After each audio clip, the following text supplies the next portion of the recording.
Good morning students. BEd द्वितीय वर्ष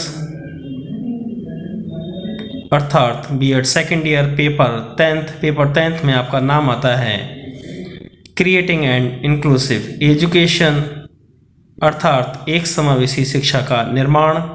unit second इकाई 2 के अंतर्गत आज हम जानेंगे meaning and definitions of gifted children, प्रतिभाशाली बालकों का अर्थ एवं उसकी परिभाषाएं।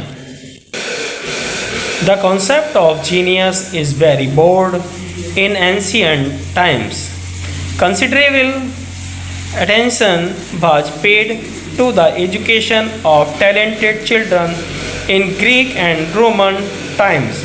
For example, Greek and Roman emperor used to teach welfare skills to their citizens for wars. They used to give Greek and Roman attention to their identity and upbringing and their education. The histories of other countries are also full of such relatives.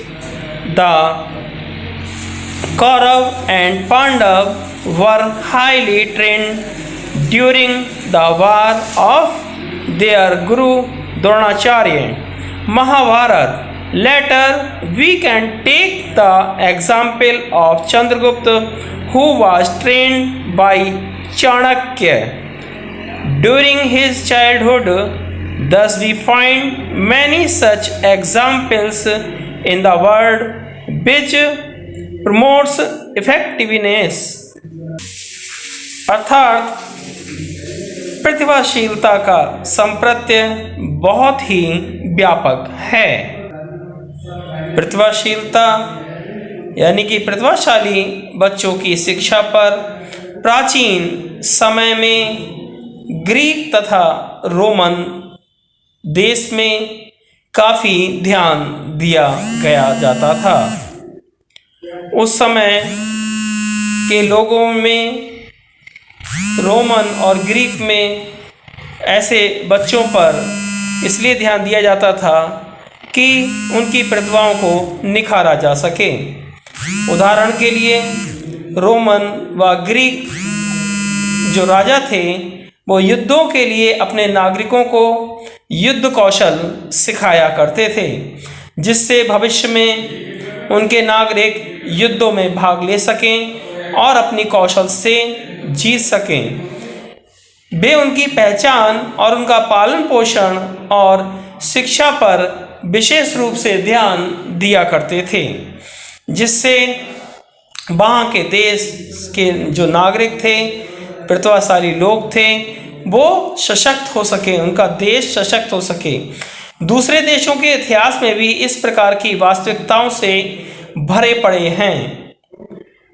Kaurava और पांडव को उनके गुरु द्रोणाचार्य ने महाभारत के युद्ध के दौरान बहुत प्रशिक्षित किया था और गुरु द्रोणाचार्य का नाम आज भी श्रेष्ठ गुरुओं में लिया जाता है, जिन्होंने कौरव और पांडवों को शिक्षा दीक्षा दी थी, उन्होंने ट्रेंड किया था।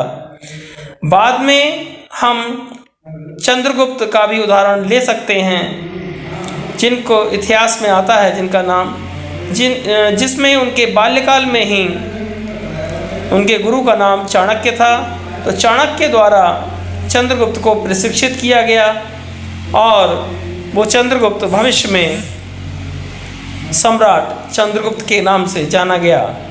इस प्रकार हमें संसार में ऐसे बहुत से उदाहरण मिलते हैं जिनकी प्रभावशीलता को बढ़ावा मिलता है।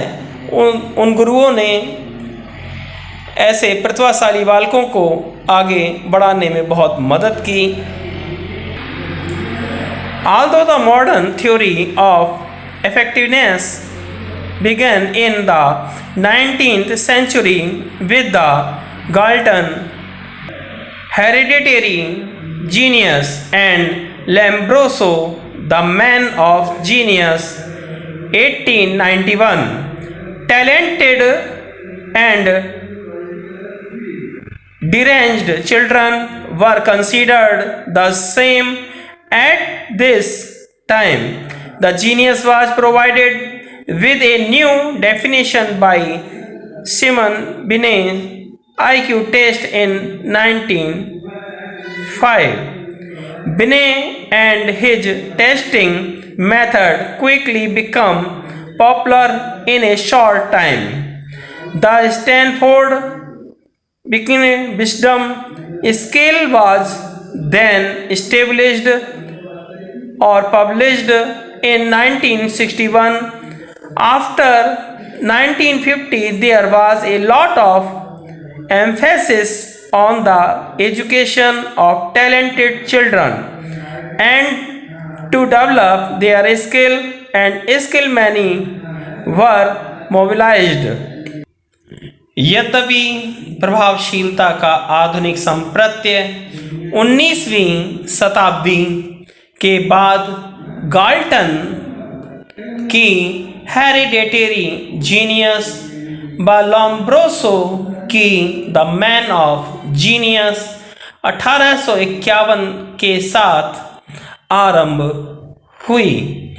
इस समय प्रतिभाशाली व विक्षिप्त बच्चों को एक ही समझा जाता था। उन दोनों बच्चों में कोई अंतर किसी प्रकार का भी नहीं माना जाता था। प्रतिभाशीलता को नई परिभाषा साइमन बिने के IQ टेस्ट द्वारा 1905 में प्रदान की गई। साइमन बिने और उसकी परीक्षण प्रविधियां जल्दी ही कम समय में प्रसिद्ध हो गईं। साइमन बिने ने IQ टेस्ट के द्वारा पूरे समाज में, देश में मशहूर हो गए। तब स्टैनफोर्ड बिने बुद्धि पैमाने को 1916 में स्थापित हुआ। साइमन बिने ने उसको प्रकाशित भी किया और 1950 के बाद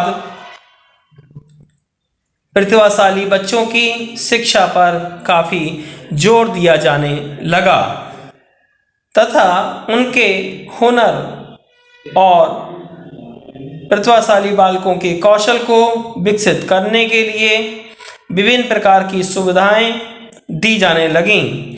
साथ ही साथ इस प्रकार की कार्य और इस प्रकार की योजनाएं भी लागू की जाने लगीं और जिससे प्रतिभाशाली बालकों के हुनर को विकसित किया जा सके और उनकी क्षमताओं का विकास किया जा सके। मीनिंग ऑफ गिफ्टेड चिल्ड्रन, प्रतिभाशाली बालकों का अर्थ a child whose mental age is much more average in proportion to his age group, he is called a talented or talented child. A child who is highly qualified in music or any other field also comes under the category of talented boys. Only talented children become leaders, social reformers, scientists, engineers, writers, etc. Scientists believe that talented children are superior in talented as well as physically, personally, and in terms of adjustment. प्रतिभावान बालक सामान्य बालकों से भिन्न होते हैं। ये बहुत ही उदार एवं हास्य प्रकृति के होते हैं। इनकी बुद्धि लब्धि IQ 140 से अधिक होती है। सभी क्षेत्रों में ये बालक रुचि रखते हैं तथा अधिकार उपलब्धि सफलता के साथ प्राप्त करते हैं। ऐसे बालक विभिन्न प्रकार की रुचियों में भी प्रतिभा करते हैं और सफलता प्राप्त करते हैं। इस तरह से भी कह सकते हैं कि वह बालक जिसकी मानसिक आयु अपनी आयु वर्ग के अनुपात में औसत से बहुत अधिक हो उसे प्रतिभावान या प्रतिभाशाली बालक कहा जाता है। संगीत के क्षेत्र में, कला के क्षेत्र में या किसी अन्य क्षेत्र में अत्यधिक योग्यता रखने वाला बालक भी प्रतिभाशाली बालकों की श्रेणी में आ जाता है। उस बालक को भी प्रतिभाशाली बालक माना जाएगा, चाहे वो संगीत में, नृत्य में, कला में या किसी भी क्षेत्र में अगर योग्यता रखता है तो वो प्रतिभाशाली बालकों की श्रेणी में आता है। प्रतिभावान बालक ही राष्ट्र का नेता बनता है। प्रतिभावान बालक समाज सुधारक भी बनता है। प्रतिभावान बालक वैज्ञानिक भी बनता है। प्रतिभावान बालक इंजीनियर भी बन सकता है। प्रतिभावान बालक एक साहित्यकार भी बन सकता है और प्रतिभावान बालक रचनाकार भी बन सकता है। प्रतिभावान बालक अपने क्षेत्र में विशिष्ट योग्यता रखता है, इसलिए वह इस क्षेत्र में आगे बढ़ता है। वैज्ञानिकों का मानना है कि प्रतिभावान बालक बुद्धि के साथ साथ शारीरिक रूप से, व्यक्तिगत रूप से तथा समायोजन की दृष्टि से भी बहुत ज़्यादा श्रेष्ठ होते हैं। Talented boys wants a special kind of attention because these children have more intelligence. These boys are so different from normal boys that these require special types of education, a special type of training and adjustment. In the case of otherwise, it is unable to be properly adjusted with other children, and in the classroom many times they do not pay attention to them, leading to the unwanted direction of students with high intelligence considered talented। अर्थात प्रतिभावान बालक विशेष प्रकार का ध्यान चाहते हैं क्योंकि इन बालकों की बुद्धि बहुत अधिक होती है। ये बालक सामान्य बालकों से इतने अलग होते हैं कि इनके लिए विशेष प्रकार की शिक्षा, विशेष प्रकार का प्रशिक्षण और समायोजन की आवश्यकता होती है। अगर इस प्रकार से ध्यान ना दिया जाए तो ये दूसरे बालकों के साथ कक्षा में उचित प्रकार से समायोजित नहीं हो पाते हैं। कई बार इनके ध्यान न देने पर ये अनचाही दिशा की ओर अग्रसर होने लगते हैं। प्रायः उच्च बुद्धिलब्धि वाले विद्यार्थियों को ही प्रतिभाशाली माना जाता है। Thanks for watching. धन्यवाद।